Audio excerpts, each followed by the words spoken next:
Bonjour mes petits soleils, donc n'hésitez pas à partager la vidéo, à mettre des pouces bleus et à vous abonner.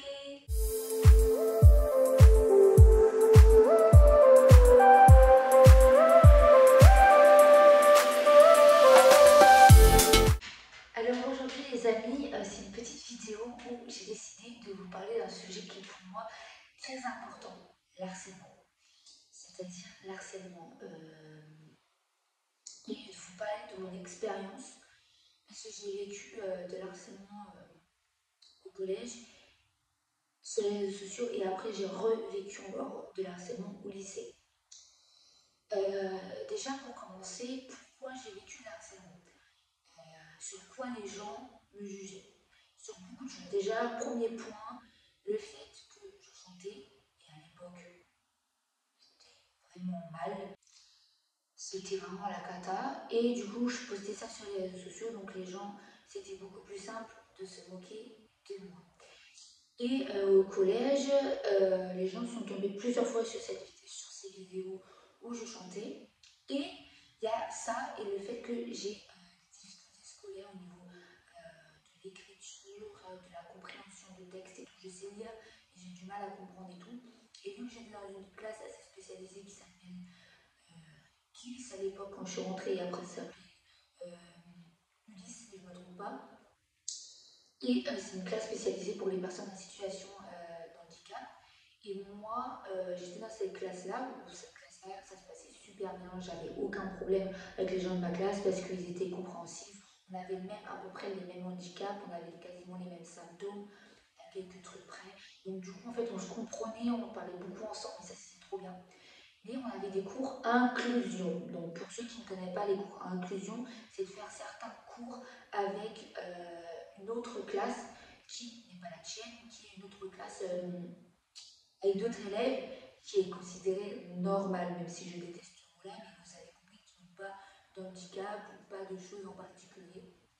Et c'est là où ça a causé problème, c'est là où tout a commencé, dès que je me baissais, c'est-à-dire dès que je me baissais, qu'on voyait peut-être avec mes fesses, on se moquait de moi, on se moquait de mon poids également, parce que je commençais à avoir des petites joues, à pouvoir être bien formée et tout. Et on m'a beaucoup jugé sur mon poids, sur ma façon de me comporter. Et surtout, quand ils ont commencé à tomber sur les vidéos que je faisais sur YouTube à l'époque, là ça a été la cata. Mais quand je dis la cata, c'est-à-dire là c'était des critiques, de la moquerie, des insultes, tout ce que vous voulez. Et moi j'étais dans un truc de. J'étais perdue. Au début, je comprenais pas trop ce qui se passait. J'avais que 13 ans à l'époque. Je comprenais pas trop. Je me suis dit, mais c'est quoi cette merde? Même pas, j'avais même pas 13 ans, je crois. J'allais avoir 12 ans. Ouais, je crois que j'allais avoir 12 ans. Et j'ai vécu pendant 4 ans comme ça. Et en fait, pendant un an ou deux, je comprenais pas trop ce qui m'arrivait. J'étais un peu. Je sais pas comment expliquer, mais je comprenais pas trop. Après, bah, je grandis, je mûris et je commence un peu plus à comprendre et tout, parce que je commence à attendre autour de moi que bah, l'harcèlement ça existe et comment ce que c'est réellement. Et je me rappelle même d'une fois, ma mère, on était tombé sur la télé et ma mère a dit j'espère que jamais un de mes enfants fera ça à l'école. Et là, bah, quand ma mère elle a dit ça, je me rappelais toute ma vie et j'ai eu ma gorge là, c'est noué. J'avais une partie de moi où j'avais envie de lui dire en fait. J'avais une partie de moi où j'avais peur. Et parce que bah, ma mère elle avait des problèmes familiales, du côté de mon père c'était pareil, en plus j'étais pas placée en famille d'accueil, c'est compliqué. Et du coup, bah, il y avait trop de choses qui faisaient que ça allait pas et j'étais pas prête, je me sentais pas prête à en parler. Du coup, j'en ai pas parlé. Mais ça a été la pire erreur de ma vie. Parce que j'avais pas forcément de soutien à part ceux qui étaient spécialisés avec moi, mais sinon je n'avais pas de soutien. J'ai essayé d'en parler aux profs, qui n'écoutaient même pas. Même mon prof principal, alors, il n'avait rien à cirer. J'en parlais aux, bienveillants et tout, ils disaient mais non, c'est pas grave, c'est que tes enfants. Et j'en avais même un qui s'était foutu de moi. Et qui en rigolait. Et de me dire que même des adultes qui se moquent de moi alors qu'ils sachent ce que je vis, ça a été affreux. Et je sais même pas comment expliquer parce que entre le collège, où on faisait des trucs atroces et je rentrais chez moi, entre guillemets, vu que j'étais placée, sans j'ai souvent famille d'accueil en plus, donc c'était compliqué. Ouais, je sais pas comment expliquer, mais je rentrais chez moi, j'avais mon portable, je voyais tout ce que les gens me disaient sur moi. Et je crois que le pire truc que j'ai eu, c'est qu'une fois on avait son nom de compte Facebook qui malheureusement je n'ai plus, parce qu'on a piraté mon compte, sinon je vous aurais montré les preuves. Mais cette classe-là, en particulier où je suis partie en inclusion, avait créé carrément un groupe avec toute la classe, et moi j'étais dedans. Et dès que je sortais une vidéo, dès que je sortais une photo sur les réseaux, dès que j'allais à l'école, bah, soit ils me prenaient en photo en stress, soit ils enregistraient les photos que je mettais soit sur Facebook, soit sur les réseaux sociaux. Ils se moquaient de moi. Et ils se moquaient de mon poids. De rien, c'est là, bah, j'aimais maigrir. Ou des fois, on dessinait des choses aussi sur moi.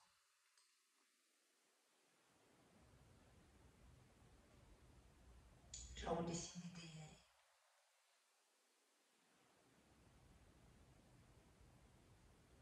des parties intimes des hommes. Je vais dire ça comme ça.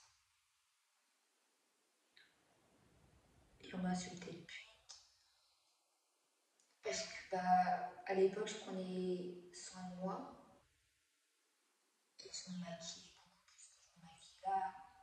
Et du coup, les gens, bah, je me suis dit, ah, c'est une pute, c'est ceci, c'est cela. J'étais jugée sur tout, en fait. Sur le fait que j'étais costaud, le fait que j'avais un handicap, le fait que je faisais des vidéos et que je chantais mal. Je sais pas comment expliquer, mais c'était trop et j'arrivais pas à en parler. Et ça pendant 4 ans, et ça a été 4 ans en faire. J'ai.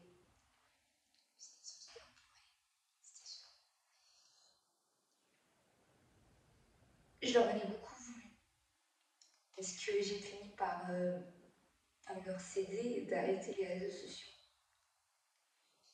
pendant un moment. Et ça a été une période très compliquée parce que de base je voulais pas arrêter, je n'avais pas envie de leur donner cette raison de. Je voulais pas les rendre heureux. Mais quand t'as ton propre frère qui t'appelle pleure et qui te dit faut que tu arrêtes les vidéos parce que ma propre cousine a vécu de l'harcèlement parce que les gens avaient compris que c'était ma cousine.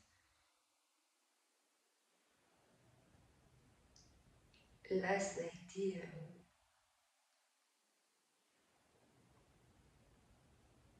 C'était le coup de trop. Que moi je vivais, ça me faisait mal, mais d'imaginer que ma cousine pouvait le vivre à ma place, ça c'était hors de question. Hors de question qu'elle subissait. Qu'elle subissait ce que je vivais. Et j'ai ressenti des douleurs, mais je peux même pas expliquer en fait. Si tu rentrais chez toi avec un poids, t'allais à l'école avec un poids, et j'avais mal, et je souffrais énormément. Et, et après, j'ai changé d'école, tout se passait bien. Mais j'avais toujours cette peur de le revivre à nouveau. J'étais plus sur les réseaux, j'avais arrêté, et une fois j'étais trouvée sur un pote et tout, qui faisait également des vidéos sur les réseaux, il m'avait dit non, mais pas continuer. Et du coup, bah, 2-3 ans après, je suis revenue, mais ça a pris beaucoup de temps avant que je revienne. Je pensais jamais revenir, parce que pour moi, ça a été, à ce moment-là, ça a été les pires périodes de ma vie. quand on ose te juger sur ton poids, on ose s'insulter toi, ta propre famille. C'est une chanson que j'avais écrite pour le père de mon père, que je n'avais pas connu. Et cette chanson, elle a été atroce dans ma vie parce que quand je l'avais chantée à l'époque, j'avais chanté avec mes tripes. Alors certes, c'était pas la belle musique de la terre, et ça, j'ai bien conscience. Mais en fait, on parle de quelqu'un qui n'est plus là. Et ça m'a fait beaucoup mal. J'en ai beaucoup souffert. C'était atroce et c'est vrai que j'ai pris beaucoup de temps à m'en remettre parce que j'avais toujours cette peur d'aller à l'école. Même si j'avais changé d'école entre temps, j'avais peur. Je me suis dit qu'elle se trouve, je vais le revivre. Je n'osais même plus aller sur les réseaux. Je n'osais même plus faire de vidéos, même des photos sur Facebook. Je n'osais plus rien faire. J'avais cette angoisse. En plus, c'était compliqué parce que j'avais du mal à en parler autour de moi, à ma famille. Et puis, un jour, je l'ai revu. Et cette fois-ci, c'était au lycée. C'était la dernière année de lycée. J'ai vécu un an cette fois-ci-là. Et pareil, c'était atroce. J'ai dû parler au prof, j'ai dû assister sur la prof, assister. Et je me rappelle d'une journée où j'ai pété un câble. Et c'était le coup de trop. Et en fait, ma soeur, elle était là, on était en famille. Et que j'avais ma soeur, j'avais mon frère, on était avec ma cousine et tout. Et on était en train de discuter. Et ma soeur, elle était en train de se confier sur. Je crois qu'elle était plus avec son ex ou je sais pas quoi. Et moi, en fait, je me rappelle tous les jours de ma vie, cette journée-là, j'ai prié. Et je lui ai dit, je lui ai regardé droit dans les yeux, je lui ai dit, attends, pourquoi tu te pleurer là pour un ex qui t'a fait mal? Tu es en train de te plaindre sur quelque chose? Alors, tu sais même pas ce que je vis au quotidien. Et là, je leur ai dit toutes les qualités. Et je me rappelais toute ma vie la tête de ma soeur, la tête de mon frère. C'était atroce parce que je pense qu'ils n'étaient pas prêts en fait. Ils étaient clairement pas prêts à entendre ça. Et du coup,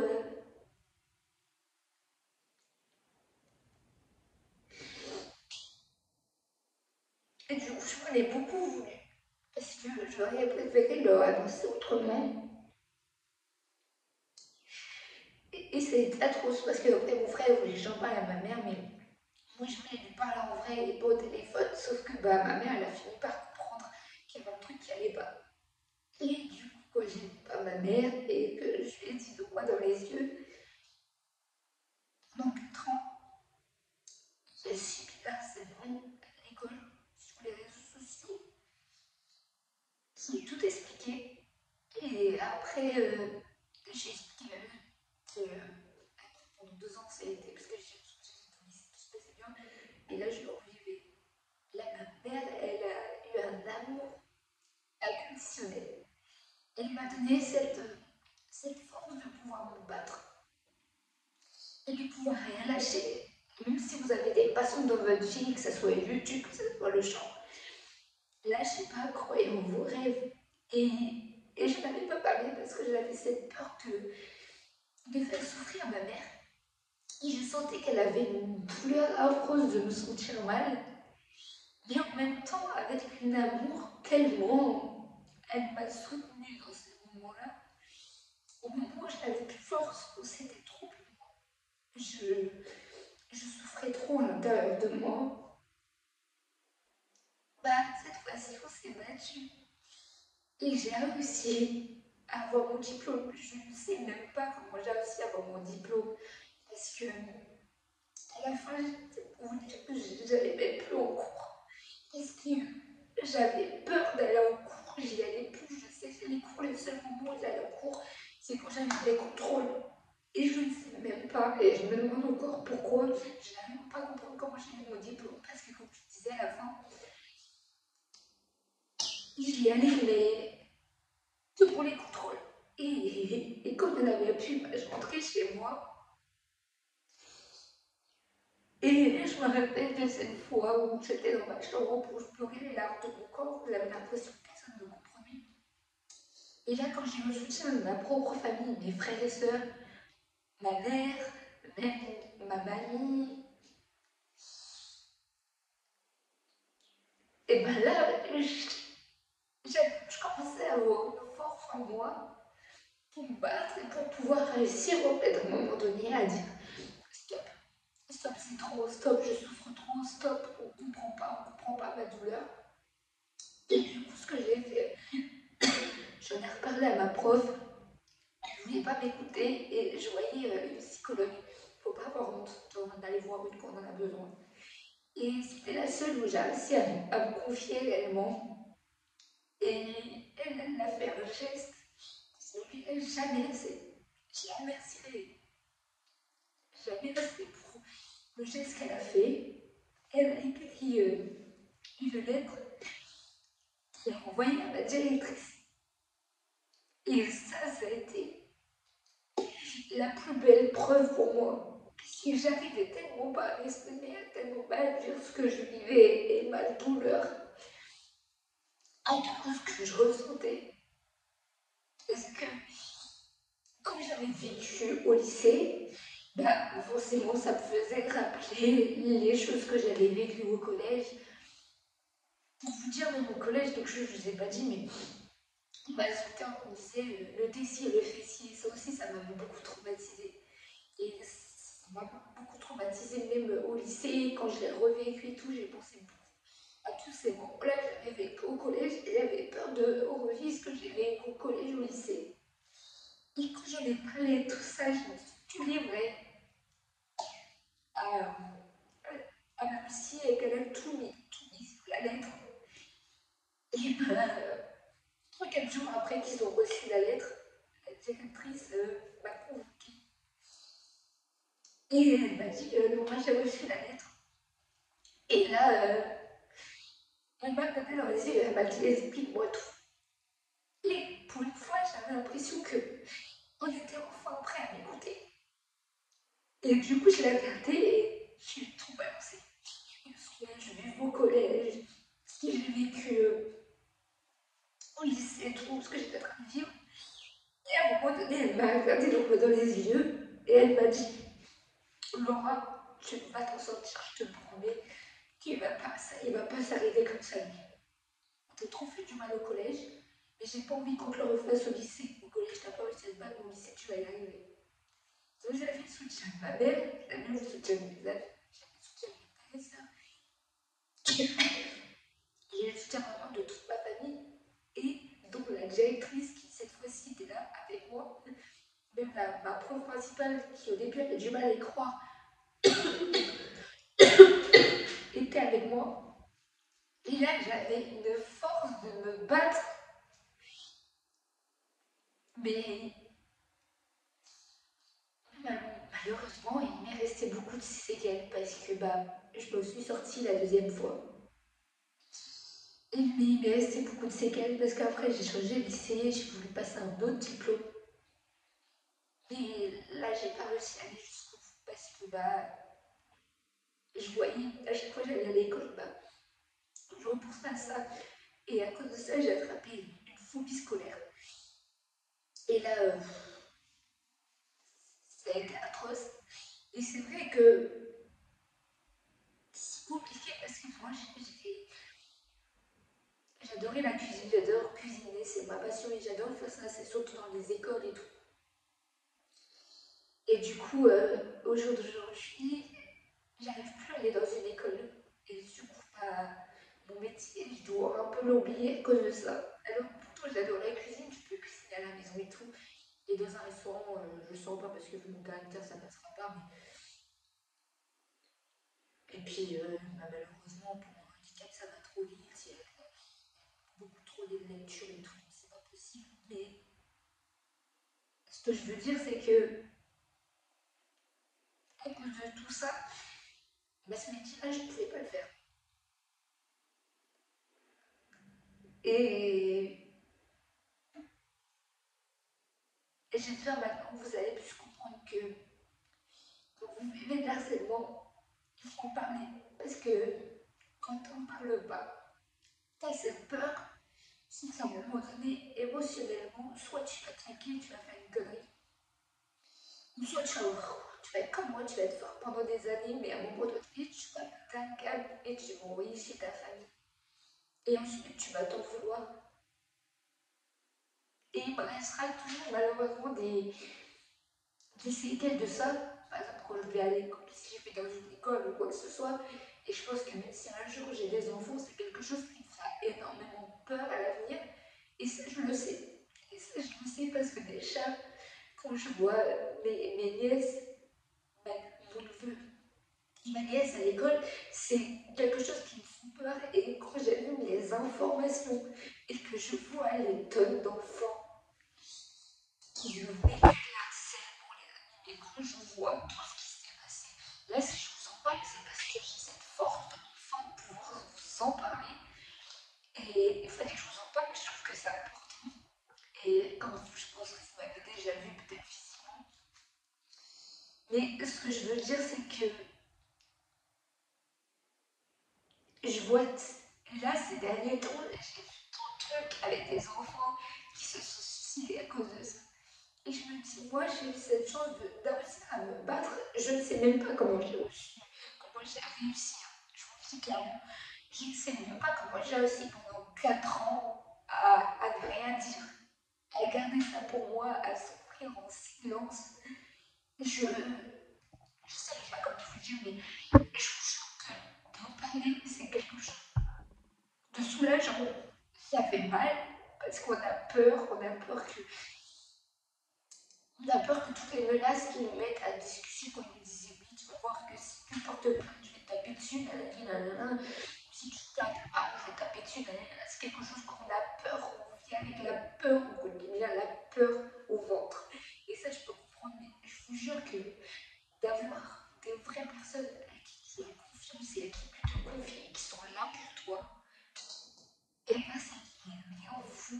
Alors moi, j'avais une douleur atroce. Ce qui me faisait le plus peur, c'est de faire du mal à ma famille. Et certes, ça leur a fait du mal, mais en même temps, ils ont tellement été présents avec moi. Ils m'ont soutenu, ils ont essayé de me faire rire pour essayer de me changer les idées. Dès que j'allais chez ma mère me faisait des activités pour que je puisse penser à autre chose. Et puis, on rigolait ensemble, on parlait avec ma soeur, c'est pareil, on était devenus très fusionnels. On était déjà fusionnels, mais là, c'est encore pire. C'est pour vous dire que d'en parler, quand je vous dis et quand les gens vous disent que c'est important, c'est vraiment pas. Si vous vivez ce genre de choses, en parlez, ne faites pas la même connerie que j'ai fait moi. Parce que je vous jure, hein, c'est 4 ans. C'est 4 ans de souffrance sur les réseaux sociaux. À l'école, c'était atroce. Je me rappellerai toute ma vie de tous les moindres détails qu'on m'a fait vivre. C'était juste atroce. Donc, s'il vous plaît, parlez. Parlez. Si au jour d'aujourd'hui, vous vivez, parlez. Il y a des numéros maintenant qui existent pour ce genre de choses. Appelez les numéros pour l'harcèlement. Si vous avez besoin, si votre famille ne réagit pas, si l'école ne réagit pas, personne ne réagit, vous avez des numéros. Et maintenant, il y a des gens, il y a une personne qui a créé ce sigle-là pour l'harcèlement. Stop à l'harcèlement. Donc, si quoi que ce soit à l'école ou n'importe où vous vivez de l'harcèlement, faites ce signe-là. Il est très important, les amis. C'est pas moi qui l'ai créé, c'est. Je sais plus comment elle s'appelle, c'est une TikTokeuse, elle fait aussi des vidéos sur YouTube. Ophélia, je crois, si je ne me trompe pas. Et elle a créé ce signe-là pour les gens qui vivent de l'harcèlement. J'avais pas ça quand j'étais plus jeune, parce que croyez-moi que j'avais du mal à parler, mais si j'avais ce signe-là, si j'étais au courant que j'avais ce signe-là, c'est sûr longtemps que je l'aurais fait.